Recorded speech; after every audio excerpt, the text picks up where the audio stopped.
Ambulance. Gurgaon नाम के गांव में नायक नाम का आदमी रहता था। वो एक ऑटो चलाकर अपना परिवार चलाता था। वो बहुत नकचड़ा था और दूसरे लोगों को बिल्कुल इज्जत नहीं करता था।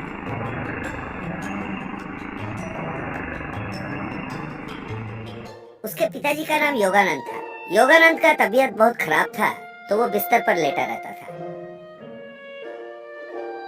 एक दिन उसकी माँ सुमित्रा ने कहा, सुनो बेटा, तुम ऑटो बहुत तेजी से चला रहे हो, ऐसा सब कह रहे हैं। इस तरह तेजी से ऑटो चलाना अच्छी बात नहीं होती। योगानंद खांसते हुए बोला, विपत तुझे ही नहीं, बाकी पैसेंजर्स को भी हो जाएगा। थोड़ा स्पीड कम करके चला लेना बेटा।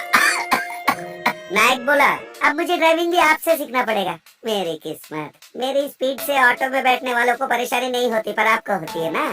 आहिस्ता चलाऊंगा तो ट्रिप भी कम ही होंगे और पैसे भी कम ही आएंगे। कम पैसे आएंगे तो घर कैसे चलेगा, जरा सोच के देखा।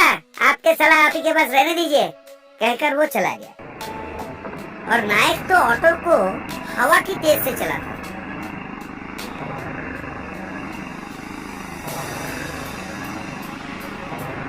सामने रेलवे क्रॉसिंग हो और पटरी पर ट्रेन हो, तब भी वो नहीं रुकता था, तेजी से निकल जाता।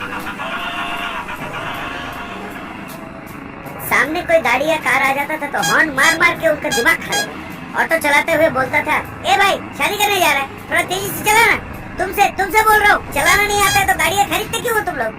वो लोगों पे चिल्लाता था। और अगर वो ऑटो आहिस्ते से चला रहा हो और पीछे से किसी ने हॉर्न मार दी तो उन पे भी चिल्लाता, ए भाई, हॉर्न क्यों मार रहा है, मुझे क्या सुनाई नहीं देता? अरे इतनी जल्दी है तो मुझे ओवरटेक करके जाना रे बाबा, क्यों मेरा दिमाग चाट रहा है, चल चल, वो कहता था।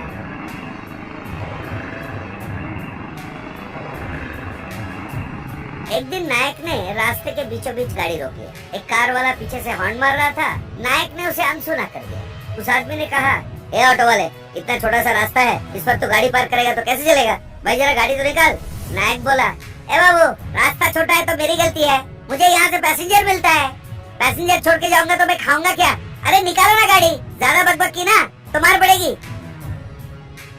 बेचारा कार वाला बहुत मुश्किल से अपना गाड़ी निकाला और वहाँ से चला गया।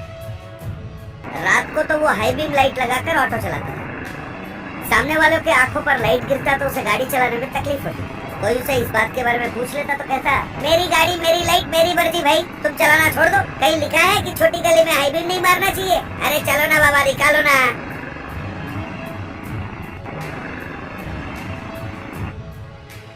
एक दिन एक एम्बुलेंस काफी तेजी से जा रहा। वो गांव में से गुजरा तो एक छोटी सी गली में नायक का ऑटो उसके सामने आया। ड्राइवर बोला, भाई ऑटो वाले, जरा गाड़ी पीछे कर लो, अंदर सीरियस पेशेंट है, जल्दी जल्दी अस्पताल पहुंचाना है। नायक बोला, अरे इतनी जल्दी थी तो इस गली में से क्यों निकल रहे हो? पीछे जाओ और बाएं के रास्ते से निकल जाओ, वो रास्ता जरा चौड़ा है, वहीं से निकाल लो।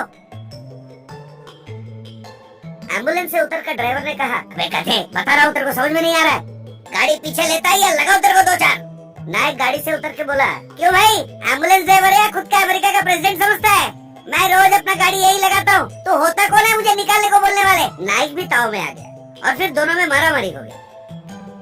इतने में एम्बुलेंस में से नायक की माँ उतरी। बेटा, तुम्हारे पिताजी को हार्ट अटैक आया है, हम उन्हें ही एम्बुलेंस में ले जा रहे हैं। झगड़ा करना बंद करो और ऑटो को बाजू हटाओ। ये सुनकर नायक सुन पड़ गया और तुरंत उसने ऑटो हटा ली। फिर एम्बुलेंस तेजी से वहाँ से निकल गया। इसके बाद अपने ऑटो में नायक भी हॉस्पिटल के पास आ पहुंचा।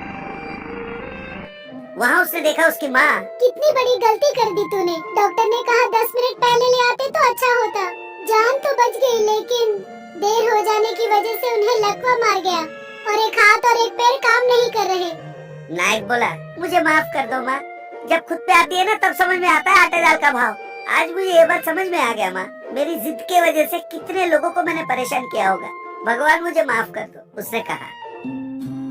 उस दिन से नायक बहुत अच्छी तरह से गाड़ी चलाने लगा। तो बच्चों, एम्बुलेंस को रास्ता देना इंसानियत के नाते हमारा धर्म बनता है। इसी तरह सामने वाले को इज्जत देना, उनसे अच्छी तरह से पेश आना हमारा कर्तव्य बनता है।